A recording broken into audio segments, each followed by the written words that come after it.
So everybody, welcome back to the channel. More bolt action market garden coverage here as we work our way towards the latter section of the scenarios. So today we're looking at scenario 18. Where the hell are we? So this one is an interesting one. So it's pitting a single British glider platoon or two American glider squads against local German defenders. So, and then from there we have kind of some of the typical things that we've seen throughout the market garden scenarios. So in particular, what would happen, if the glider doesn't land where it was supposed to? So for the allied player then, you must roll to decide the direction in which you will send your troops, 1 through 3 for the short end of the table, 4 to 6 for the other, but shouldn't make that decision until the glider's on the ground, and then you can use the sticks rule from the book here. So what that means as far as the specifics go here, force-wise, Germans will start the game with 2 5-man patrols, each with 4 rifles and an SMG, and then 2 more patrols at the same location in turn 2, and another 2 in turn 4. Historically, an American force carried by 2 gliders would likely have consisted of 2 squads with a command group of 3 men plus a medic, but for the purpose of the scenario, each squad is divided into 2 units of 6 men for a total of 6 order dice, 4 for the squads, 1 for the command group, and then 1 for the medic. Now, if you're going with the British, then a single glider platoon is selected, and the player just gets the 5 dice. So again, command group, 1 for each section, and 1 for the medic. And then Germans, here you actually get some flexibility. Unlike some of the more recent scenarios, you can be drawn from any type of infantry unit. Now, the setup here is not a normal board setup. So any kind of terrain, just so long as there's a clear space in the middle of the table, large enough to land the glider. So minimum here, 36 by 24, so not necessarily the typical large 6 by 4 setup. So a little bit smaller. Gliders count as soft cover and as dense terrain, so they kind of give a sort of a generic look here. So some scattered trees, maybe some very low hills as they've recommended in a lot of other scenarios, but then larger space in the middle. So deployment wise, for the purpose of the game, 2 American gliders have arrived in a field far from their assigned LZ. The force has 6 orders dice, 1 for each command group, rifle group, and bar team. The precise location of the gliders can be decided by the sticks rule. And then the allied player must get their men off the table.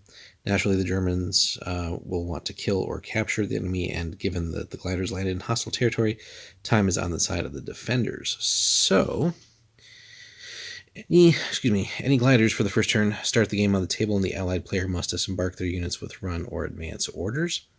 German patrols enter the board at the center of the opposing long sides of the table with run or advance orders. Now, if the Allied force has not left the table by the end of turn 6, but has not lost more than 1 unit, roll a d6. Score of 1 to 2 means the force is still still in good heart and continues the fight for 2 more turns or until it has left the table. Otherwise, the glider troop have decided there's no value in pressing on and surrender.